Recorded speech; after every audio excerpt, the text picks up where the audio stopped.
So very good morning to all of you. I hope you all are doing great. क्या सभी लोग बढ़िया हैं? जबरदस्त, जिंदाबाद, पढ़ाई लिखाई चल रही है? चलें साहब, क्या पढ़ रहे थे हम पढ़ रहे थे साहब कंडीशन एंड वारंटी। शुरुआत हुई थी साहब एक स्टूपुलेशन से। ऐसा स्टूपुलेशन जो कॉन्ट्रैक्ट ऑफ सेल के लिए इंपॉर्टेंट है, करेक्ट ना? वही स्टूपुलेशन बनेगा जिसको लेकर आप लीगल एक्शन ले सकते हैं, वही स्टूपुलेशन होगा। Stipulation can be of two types, one is condition, second one is warranty. Sir, what is the major difference between condition and warranty?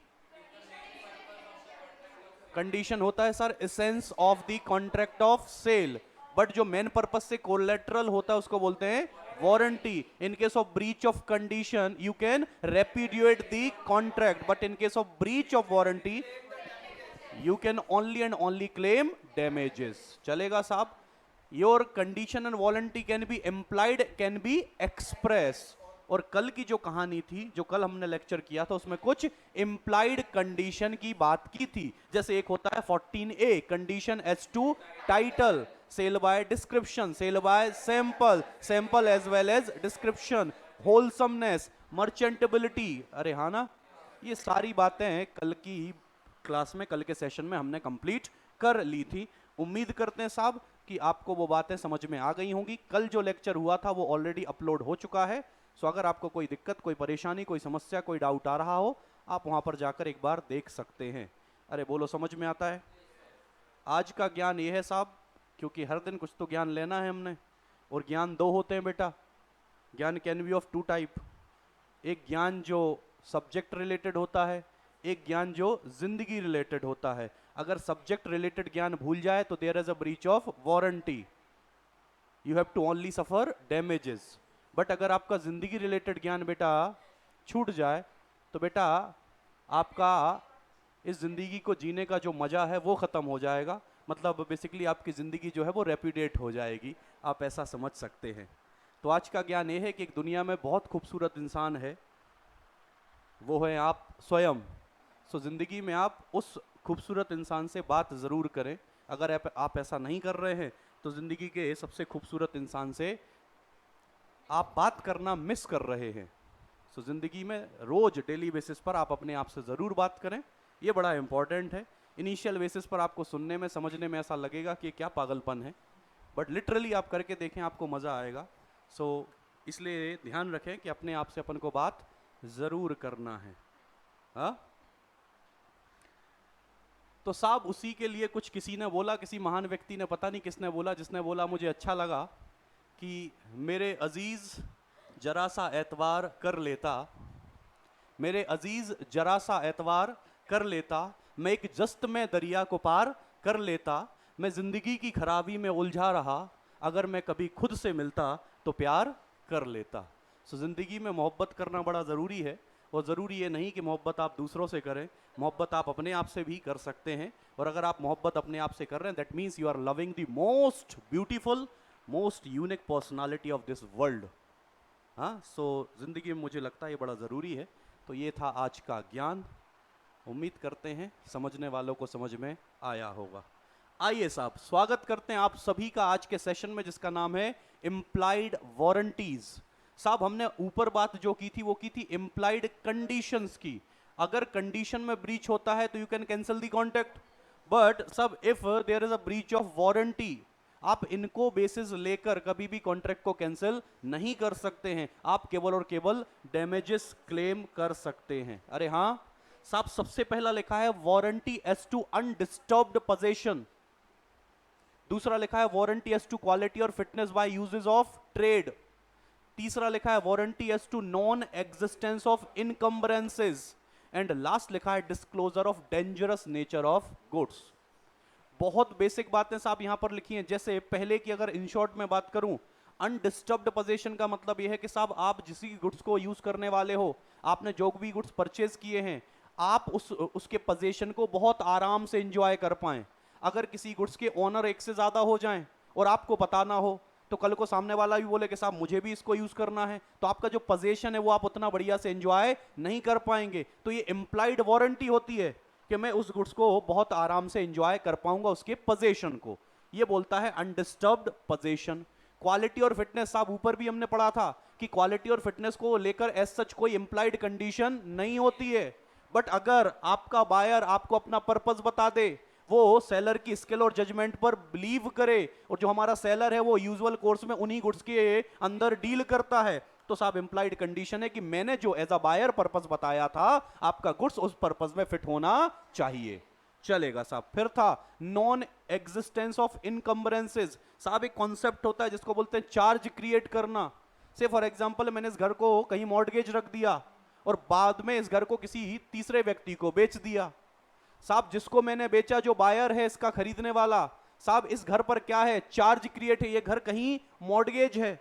तो कल को जब भी वो इस घर को लेकर कुछ भी करेगा, पहले क्या करना पड़ेगा, उस लोन को रीपे करना पड़ेगा। तो ये घर क्या हो गया, ये फ्री फ्रॉम इनकम्बरेंसेस नहीं है, इस पर ऑलरेडी चार्ज क्रिएट है, जबकि हम ये मानकर चलते हैं कि साहब चार्ज क्रिएट नहीं होना चाहिए। एक कॉन्सेप्ट होता है ना एनओसी। जब भी आप किसी प्रॉपर्टी को परचेस करेंगे तो आप बोलेंगे साहब नगर निगम का एनओसी ला कर दो, वाटर टैक्स आपने पे किया कि नहीं, वेल्थ टैक्स, प्रॉपर्टी टैक्स आपने पे किया कि नहीं किया। ये सब क्या होना चाहिए, फ्री फ्रॉम इनकम्बरेंसेस होना चाहिए। लास्ट लिखा है sir disclosure of dangerous nature of goods. Sir tobacco is injurious to health. साहब ये सेलर की जिम्मेदारी है कि अगर कोई गुड्स में कोई डेंजरस नेचर की कोई चीज है जिसको यूज करते समय एज अ बायर मुझे ध्यान रखना चाहिए। So it is the responsibility of seller to disclose the dangerous nature of goods. अरे हाँ, तो इनको हमको डिटेल में बेटा आज पढ़ना है। सेक्शन 14 सबसेक्शन बी क्या बोलता है, warranty as to undisturbed possession. क्या बात समझ में आ रही साहब, क्या लिखा है, an implied warranty that buyer shall have and enjoy quiet possession of the. साहब ये इंप्लाइड वारंटी है कि एज अ बायर मैंने जो गुड्स खरीदा है उसके पोजेशन को मैं बिल्कुल आराम से एंजॉय कर सकूं। से फॉर एग्जांपल मैंने ये जिस इंस्टीट्यूट में आप बैठे हो ये प्रॉपर्टी मैंने परचेज कर ली। साहब मैंने जैसी परचेज करी मैं ये मान के चल रहा हूं कि इस गुड्स को केवल और केवल मैं ही यूज करूंगा। अभी ऐसा मान लेते कि इमूवेबल प्रॉपर्टी आती है गुड्स की डेफिनेशन में, ऑल्दो आएगी तो नहीं, तो मैं ऐसा मानता हूं कि साहब मैं इसको अकेले ही यूज करने वाला हूं, लेकिन बाद में पता चला कि नहीं साहब इसको तो कोई और भी साथ में यूज करेगा, मुझे बड़ा बुरा लगेगा। मैंने कहा नहीं यार, मैं तो ये सोच रहा था कि ये घर मेरा है, इसको यूज भी मैं ही करने वाला हूं।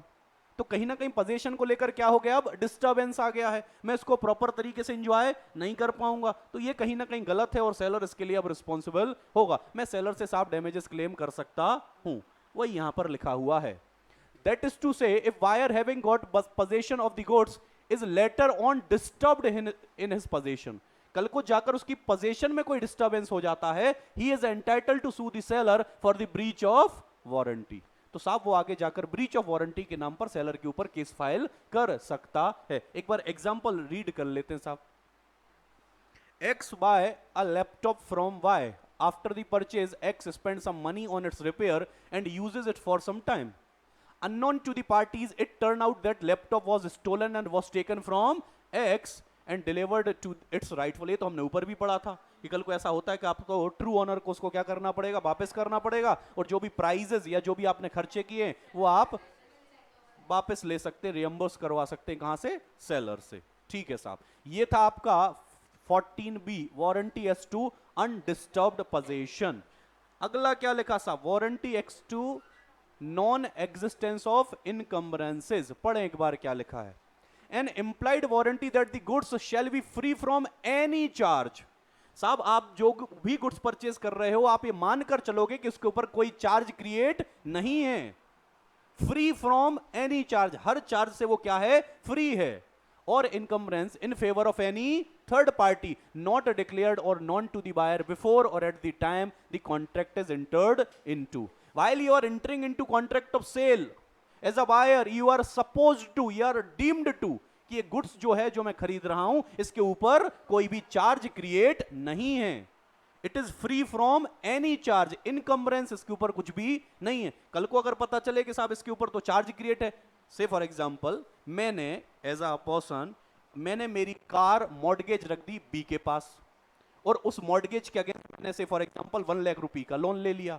अब इस कार पर क्या हो गया है, चार्ज क्रिएट हो गया है, कितने रुपए का, 1 लाख रुपए का। लेटर ऑन मैंने बी के यहां मॉर्गेज रखी और ए ने सी को बेच दी, तो जब सी खरीद रहा है उस कार को, तो ये मान के चल रहा है कि इस कार पर कोई भी चार्ज क्रिएट नहीं है, ऑल्दो मैंने चार्ज क्रिएट कर रखा। तो अब सी चाहे आगे जाके करेगा ही, जब उसको पता चलेगा क्या रे तो इस पर तो चार्ज क्रिएट है, तो क्या करेगा, मेरे ऊपर केस फाइल कर सकता है, डैमेजेस क्लेम कर। क्यों, कितना, एटलीस्ट 1 लाख, क्योंकि बी मेरे पास आएगा जिसको मैंने बेचा है, वो बोलेगा ये कार तो मेरे पास मॉर्गेज थी, इसके अगेंस्ट में आपको 1 लाख रुपए पे करने पड़ेंगे। तो साहब ये कहानी है किसकी, इनकम्बरेंसेस की। एक बार हाँ यही लिखा हुआ देखो, एग्जाम्पल नंबर 17 पढ़ो साहब एक बार।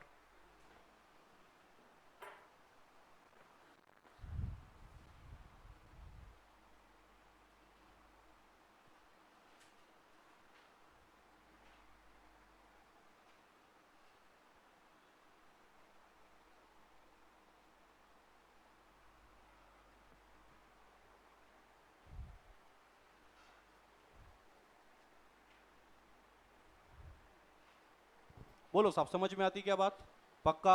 ये है साहब आपका warranty as to non existence of encumbrances. Next क्या लिखा है साहब, वारंटी एज टू क्वालिटी और fitness by users of trade, section 16 subsection 3 के अंदर क्या लिखा है, an implied warranty as to quality और fitness for a particular purpose may be annexed और attach by the users of trade regarding implied condition, क्योंकि ऊपर एक ऐसी इंप्लाइड कंडीशन भी थी, और वारंटी एज टू क्वालिटी और fitness for particular purpose of goods supplied, the rule is let the buyer be aware, ये बेटा एप्लीकेबल होगा। ऊपर भी हमने ये बात की थी कि साहब फिटनेस क्वालिटी को लेकर कोई भी एज सच इंप्लाइड कंडीशन और वारंटी नहीं होती है साहब। अगर क्वालिटी फिटनेस की बात की जाए तो रीजनेबल क्वालिटी और फिटनेस तो उसमें होना ही चाहिए। और अगर आगे बात करोगे तो साहब अगर buyer known to the seller कर देता है, साहब मैंने बोला कि मैंने कार परचेस करनी है, और कार का यूज क्या है साहब, हमारा हम ट्रेवलिंग का बिजनेस, टूर का बिजनेस चलाते हैं साहब। टूर के बिजनेस के लिए आपको पता है रनिंग बहुत मांगती है गाड़ी। मैंने पर्पस बता दिया साहब 7 सीटर गाड़ी चाहिए। मैं जब सेलर को अपना पर्पस बता रहा हूं, लेकिन साथ में क्या है, मैं सेलर की स्किल और जजमेंट पर बिलीव भी करूं। एंड तीसरा मोस्ट इंपॉर्टेंट, जिस सेलर की बात करें वो यूजुअली उन चीजों में डील, तब जाकर सेलर को आप जिम्मेदार ठहरा सकते हैं अगर वो गुड्स आपके पर्पस में फिट ना हो। उसने आपको नैनो कार पकड़ा दी जिसमें बनते ही 2 लोग हैं, बनते ही 4 लोग हैं, अरे गेटिंग, जबकि आपने 7 सीटर की बात की थी। तो वहां पर आप let the buyer be aware नहीं बोल सकते हैं, लेकिन जनरली यूजेस आपको पता है, एज अ वायर आपको ही तो पता है कि आपको किस पर्पस के लिए चाहिए, फिटनेस आपको पता है, तो आप बेटा अपनी स्वयं की जिम्मेदारी रखो और गुड्स को सिलेक्ट करते समय आप अपना ध्यान स्वयं रखो। बोलो क्या बात समझ में आती है। इसको भी नीचे जाके भी इसमें कीवर्ड टेम्परेचर में हम पढ़ने वाले हैं। लास्ट क्या लिखा है, disclosure of dangerous nature of goods, where the goods are dangerous in nature and the buyer is ignorant of the danger.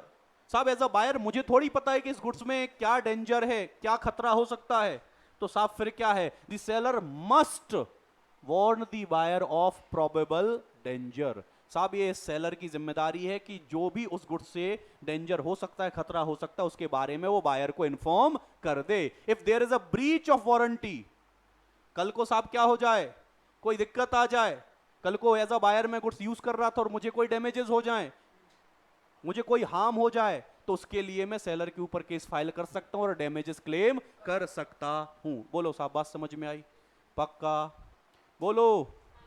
यहां पर शायद नीचे कुछ केस लॉ लिखा होना चाहिए, कहीं पर तो लिखा होगा, ये है साहब, ये लिखा है प्रीस्ट वर्सेस लास्ट। इसका मैं आपको क्रक्स बता देता हूं साहब। एक पर्सन था जिसने वाटर बॉटल खरीदी, और उसने वाटर बॉटल जब खरीदी तो उसने पूछा कि साहब इसमें क्या मैं हॉट वाटर को प्रिजर्व कर सकता हूं, ऐसा तो नहीं जैसे ही गर्म पानी डालूं और ये अपना शेप बिगाड़ जाए। तो सेलर ने बोला हाँ हाँ कोई दिक्कत नहीं, आप इसमें हॉट वाटर भी कैरी कर सकते हैं। जैसे ही उसकी वाइफ ने हॉट वाटर डाला, वो क्या हो गया साहब, बॉटल फट गई, और जैसे ही वो हुआ उससे क्या हो गया, उसकी वाइफ को इंजरी वगैरह हो गई। तो बायर क्योंकि इसमें अपना क्वालिटी वगैरह फिटनेस वगैरह बता चुका था, पर्पस बता चुका था, उस पर्पस पर वो बॉटल फिट नहीं हुई, तो बायर चाहे तो डैमेजेस क्लेम कर सकता है सेलर से। यही लिखा हुआ है इस केस लॉ में। देखें एक और लिखा है, Bombay Burma trading corporation versus Aga Mohammad. साहब रेलवे ने क्या किया, कोई लकड़ी वुडन परचेज किए थे for the purpose of railway sleepers, लेकिन हुआ क्या कि जो वुडन ब्लॉक्स थे वो स्लीपर जब हम उन्होंने बनाई तो उसमें वो काम आए ही नहीं, टूट गए, क्रैक हो गए, कुछ भी हो गए। तो अगेन बेटा जो बायर होगा वो रिस्पॉन्सिबल नहीं होगा, वो सेलर से डैमेजेस क्लेम कर सकता है। चलें साहब, इंप्लाइड कंडीशन के बाद इंप्लाइड वारंटी कितनी हो गई साहब? 4। कौन कौन सी हो गई साहब? ये रही, warranty as to undisturbed possession, warranty as to quality और fitness by uses of trade, warranty as to non existence of encumbrances and disclosure of dangerous nature of goods. ये 4 इंप्लाइड वारंटी होती हैं और अगर इनका कोई ब्रीच होता है तो as a buyer you can claim damages. अब आप सोचकर देखो, कुछ इंप्लाइड कंडीशन बनाई गई, कुछ इंप्लाइड वारंटीज बनाई गई, मतलब इन सारे केसेस में हमारे बायर को सेफ कर दिया गया कि हे बायर तुम्हें टेंशन लेने की जरूरत नहीं है। अब जैसे ही बायर को इतना सारा शेल्टर प्रोवाइड किया गया, बायर नालायक बन जाएगा, बायर फिर ध्यान ही नहीं रखेगा, बायर इस बात का बिल्कुल फिक्र नहीं करेगा। उसको क्या लगेगा, कल को कोई भी दिक्कत होगी हम इनमें से एक सेक्शन को उठा लेंगे और सेलर के अगेंस्ट केस फाइल कर देंगे, या तो ब्रीच कर दूंगा कॉन्ट्रैक्ट, और अगर चलो कल को ब्रीच ना हो तो डैमेजेस तो क्लेम, मतलब यात्री अपने सामान की रक्षा अब स्वयं नहीं करेगा। ये लॉ को पता था, तो लॉ ने एक और सेक्शन बनाया साहब, एक बेहतरीन कॉन्सेप्ट जिसका नाम हुआ कीवेट एम्पटर। कीवेट एम्पटर का मतलब होता है let the buyer be aware. साहब हमने आपको बहुत सारी जगह से बचाया एज अ बायर, बट इसका मतलब यह नहीं है कि आप स्वयं अपनी रक्षा ना करें, आपको अपना काम तो पूरी रिस्पॉन्सिबिलिटी के साथ निभाना ही है। ये कॉन्सेप्ट बनाया गया साहब कीवेट एम्पटर। बोलो चलेगा? आओ साहब पढ़ लेते हैं। In case of sale of goods the doctrine caveat of emptor means let the buyer beware. When seller display their goods in the open market, it is for the buyer to make proper selection or choice of the। सब seller का काम है अपने goods को बेचना, वो goods आपके लिए प्रॉपर है कि नहीं, आपके यूजेस के लिए है कि नहीं, आपकी क्वालिटी पर फिट बैठ रहा है कि नहीं, ये किसको तय करना है? बायर को तय करना है। वो ये सोचे कि ये गुड्स मेरे लिए है या नहीं है। सेलर का तो काम है साहब बेचना। आगे क्या लिखा है? If the goods turn out to be defective he cannot hold the seller। साहब अगर कल को गुड्स डिफेक्टिव निकलता है तो उसके लिए वो हर बार सेलर को जिम्मेदार नहीं ठहरा सकता साहब। The seller is in no way responsible for the bad selection of the. अरे हमने तो साहब पूरा स्टॉल लगा रखा है, अब आप उसमें से खराब चीज ही छांट के ले गए, इसमें मेरी कोई गलती नहीं है। The seller is not bound to disclose the defect in the goods which he is. साहब आप सोचकर देखो, ये जरूरी नहीं है कि सेलर हर गलती, हर डिफेक्ट गुड्स का तुम्हें बताए। हाँ वो एक्टिवली कंसील ना करे, वो कोई भी छुपाए ना चीज, लेकिन इसकी मतलब ये भी नहीं कि वो सारी चीजें बता दे तुम्हें। साहब उसका काम है बेचना, उसका काम है स्टुपुलेशन करना, आपको किस स्टुपुलेशन पर विश्वास करना है, किस पर नहीं करना है, ये जिम्मेदारी आपकी है। आगे क्या लिखा? It is the duty of buyer to satisfy himself. साहब ये बायर की जिम्मेदारी है कि वो अपने आप को सेटिस्फाई करे before buying the goods, that goods will serve the purpose for which they are being bought. जिस पर्पस के लिए आप खरीद रहे हो वो पर्पस में वो गुड्स फिट बैठेगा, इस बात को तय करने की जिम्मेदारी किसकी है साहब? बायर की है। If the goods turn out to be defective or do not serve his purpose or if it depend on his own skill judgment, the buyer। क्या क्या बोला साहब? अगर कल को गुड्स डिफेक्टिव निकल जाए, उसके पर्पस पर फिट ना हो, और उसने जो गुड्स खरीदा था बायर ने खुद अपनी स्किल और अपने जजमेंट के बेसिस पर खरीदा था, तो इन दैट केस आप सेलर को जिम्मेदार नहीं ठहरा सकते हो। The rule of कीवेट एम्पटर is laid down in section 16, which states that subject to provision of this act or any other law for time being in force, there is no implied warranty or condition as to quality or fitness for any particular purpose of goods supply under a contract of sale। ये हम already बात कर चुके हैं कि generally कोई purpose, quality, fitness को लेकर कोई इंप्लाइड कंडीशन और वारंटी नहीं होती है। कब तक? जब तक कि ये 3 कंडीशन फुलफिल ना हो जाएं। मतलब इन 3 कंडीशन में बायर रिस्पॉन्सिबल नहीं होगा। कब? जब साहब बायर पर्पस बता दे, दूसरा बायर सेलर की स्किल और जजमेंट पर बिलीव करे, एंड तीसरा साहब जो सेलर है हमारा वो सेम डिस्क्रिप्शन के गुड्स को सप्लाई करता, आप कोचिंग वाले से फोर व्हीलर के बारे में पूछोगे बेटा तो वो तो करता ही नहीं है वो काम, और उसके बावजूद भी आप उसके स्किल और जजमेंट पर बिलीव कर रहे हो, तो ये तो फिर आबेल मुझे मार वाली बात हो गई। तो ये अगर तीन कंडीशन फुलफिल हो जाती हैं तो यहां पर इन केसेस में साहब फिर सेलर जिम्मेदार हो जाएगा, फिर बायर जिम्मेदार नहीं होगा। अब जैसे ही बेटा ये बोला गया कि let the buyer be aware, अब सेलर चौड़े हो जाएंगे। सेलर क्या करेंगे साहब, सेलर को जो बेचना वो बेचेगा, और कल को कोई भी सामान डिफेक्टिव निकलेगा तो सेलर क्या बोलेगा, let the buyer be aware. ये लॉ को फिर पता था, तो उन्होंने बेटा कीवे टेम्पटर के कुछ एक्सेप्शंस निकाले कि इन केसेस में आप बायर को ये नहीं बोल पाओगे कि लेट दी बायर।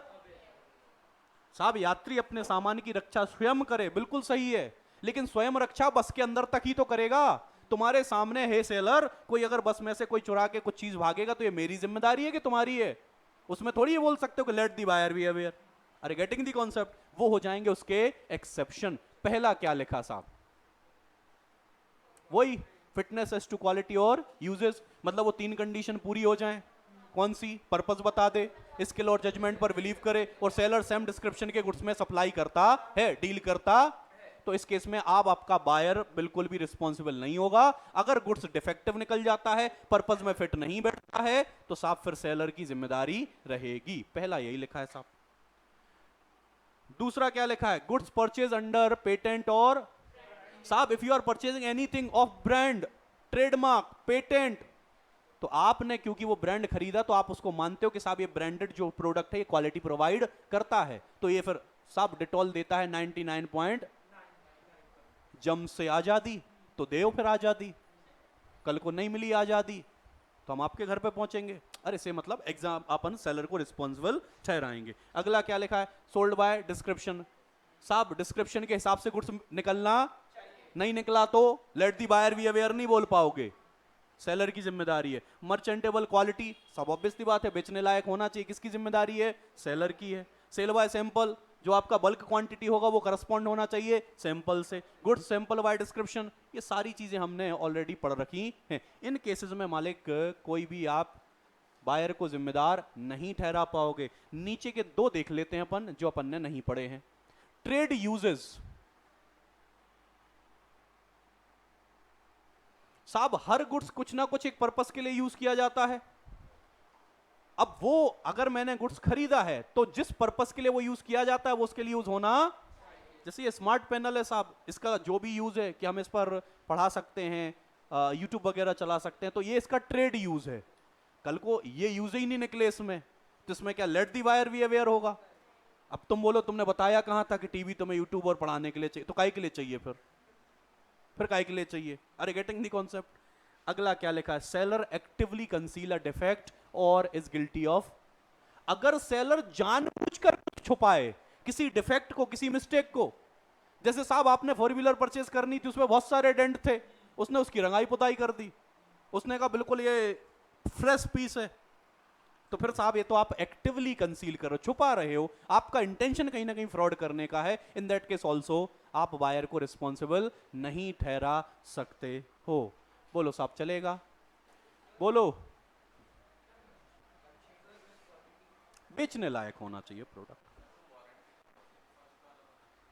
ये अनडिस्टर्ब्ड पोजीशन, एग्जांपल पढ़ो एक बार साहब। से फॉर एग्जांपल मैंने एक फोन खरीदा साहब, फोन का पोजीशन मेरा है, इस फोन को मैं यूज करूंगा, ये मैं मान के चलता हूं। कल को पता चले एक फोन तो दूसरे का था, वो आ गया कि नहीं ये फोन तो मेरा है, तो मेरे पोजीशन में क्या हो रहा है, डिस्टर्बेंस आ रहा है, मैं उसको यूज नहीं कर पा रहा हूं, उसका पोजीशन एंजॉय नहीं कर पा रहा हूं, तो कहीं ना कहीं मैं सेलर को क्या करूंगा, सब डैमेजेस क्लेम करूंगा। हाँ वैसा बोल सकते हो, लेकिन वहां पर ओनरशिप की बात थी, यहां पर उसके पोजीशन की बात है। बोलो साहब चलेगा। सो यहां पर आपका जो यूनिट नंबर 2 है, शायद ये यूनिट नंबर 2 जो कंडीशन एंड वारंटी, वो हो जाता है साहब समाप्त। यहां पर हमने कंप्लीटली काम कर लिया है। मेक श्योर यहां पर दो टाइप के क्वेश्चन मैंने वापस आपको पहले भी बोला था, एक तो डायरेक्ट क्वेश्चन आ सकता है, कंडीशन एज टू टाइटल क्या है, ऐसे कोई भी क्वेश्चन आपसे डायरेक्टली पूछे जा सकते हैं। एंड सेकंड, केस स्टडी जब आती है तो हमें ऐसा लगता है पढ़कर कि यार इसमें तो कंडीशन एज टू टाइटल भी हो सकता है, अनडिस्टर्ब्ड पोजीशन भी हो सकता है, तो इसलिए उनमें डिफरेंसेस करना बड़ा क्लियर जरूरी है, और जब कर पाओगे जब आपने इन डेप्थ उनको पढ़ा और समझाओ। चलेगा साहब, मिलेंगे साहब आपसे यूनिट नंबर 3 में, जो क्या है साहब? यूनिट नंबर 3 क्या है? ट्रांसफर ऑफ, बहुत इंपॉर्टेंट है साहब कि ओनरशिप कब ट्रांसफर मान ली जाएगी, क्योंकि जैसे ही ट्रांसफर ऑफ ओनरशिप होगा रिस्क एंड रिवॉर्ड साथ में जाएगा। अरे चलेगा क्या? तो बड़ा इंपॉर्टेंट है। उसके बाद लास्ट है अनपेड सेलर। चलेगा साहब? चलें साहब, आज रुकते हैं यहीं तक। हाँ, डाउट अपन उसके बाद ले लेंगे फिर। ठीक है, चलो साहब, thank you so much, bye bye, see you, take care.